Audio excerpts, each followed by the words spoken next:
What does it mean to break a barrier, and who are the Wright brothers? Well, that is the topic of today. A barrier is an enormous challenge that a person or people are able to overcome, such as when prejudice is overcame, humanity breaching a new frontier in exploration, when an individual defeats enormous odds, or when scientific breakthroughs are made. The Wright brothers together overcame the odds and breached a new frontier in exploration. Who are the Wright brothers? Well, Wilbur and Orville Wright are the Wright brothers. These two brothers together were able to make the first successful airplane that was able to be controlled in all three dimensions. How did this idea to build an aircraft come about? Well, when Wilbur and Orville were children, their father, Milton Wright, was a bishop in the United Brethren Church. He was often away, but when he came back, he usually had a present. Milton said he wanted to expose Wilbur and Orville to the world beyond their horizon. This particular trip, Milton brought back a rubber band-powered helicopter, and the Wright brothers were fascinated by it. They immediately started making copies of it, and they called it the Bat. As much as Wilbur and Orville loved this flying device, they had to continue school, but they eventually went into business together. In 1889, the brothers were newspaper publishers of the West Side News, and in 1895, they started manufacturing their own bicycles. These bikes were called the St. Clair and Van Cleve, and they were popular. The Wright brothers at this time realized that there was a flying problem, so they decided to fix it. The Wright brothers researched the attempts of other people's designs and focused on three main categories. They focused on a set of lifting surfaces and wings, balancing and controlling the aircraft, and a way to launch this aircraft.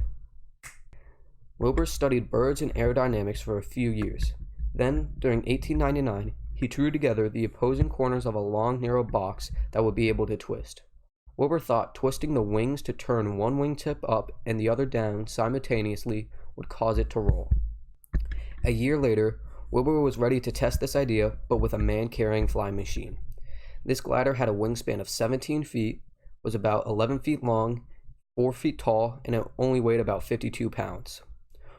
Wilbur and Orville took their new glider to Kitty Hawk Mountain in North Carolina. They chose this mountain because it had the constant high velocity of wind that was needed to launch this glider.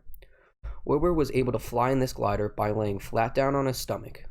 The control system for this glider worked, but the glider did not have any liftoff. A year later, the Wright brothers went back to Kitty Hawk with a new glider. This glider had a wingspan of 22 feet, was 14 feet long, and about 5 feet tall. Wilbur was the only person that he trusted enough to fly in these gliders. He controlled the glider by grabbing this frontal elevator. Wilbur soon found out that these controls would not work for a glider of this size. In 1902, the Wright brothers had done it. After 3 years of work, they had managed to make a working glider that had 3-axis control.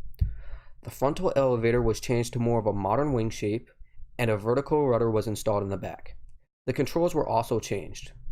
Wilbur was able to control the front elevator with a horizontal bar in front of him, and he was able to control the wings and rudder by attaching them to his harness. In 1902, the Wright brothers had done it. After 3 years of work, they had managed to make a working glider that had control on all 3 axes. Well, what are these 3 axes? These axes are pitch, roll, and yaw. Roll is the front-to-back axis that allows the plane to spin. Yaw is the side-to-side axis that allows the plane to turn left and right, and pitch is the vertical axis that allows the plane to go up and down. There were also some design changes that allowed this glider to fly, such as the frontal elevator was changed to more of a modern wing shape instead of the box, and a vertical rudder was installed in the back. Wilbur was also able to control the elevator with a horizontal bar that laid in front of him, and the wings and rudders were attached to the harness that Wilbur laid in. This innovation of 3-axis flight was groundbreaking, but the Wright brothers were not satisfied. They wanted to be able to turn and maneuver more in the air. Their solution to this problem was to attach a propeller and engine to this glider. The Wright brothers needed an engine that operated at 8 horsepower and was light enough to fly, but there was none out there, so they decided to make their own. This engine was a 4-cylindrical engine made out of an aluminum crankcase that was able to make it operate at 12 horsepower. Wilbur designed 2 propellers that were made out of 1-inch thick spruce wood and 8 feet in diameter. These slow-turning large propellers were just what they needed to work. Once Wilbur attached the engine and propeller to this glider, he decided it needed a name, so he called it the Flyer. On December 17, 1903, at 10:35 a.m., the Flyer lifted off the launching rail with Orville at the controls. The overly sensitive elevator control caused the Flyer to dart up and down as it sailed slowly over the sand, coming to a rest with a large thud over 120 feet where it had taken off. The flight was a short 12 seconds, but it was a true flight nevertheless. At that time, a human had successfully flown.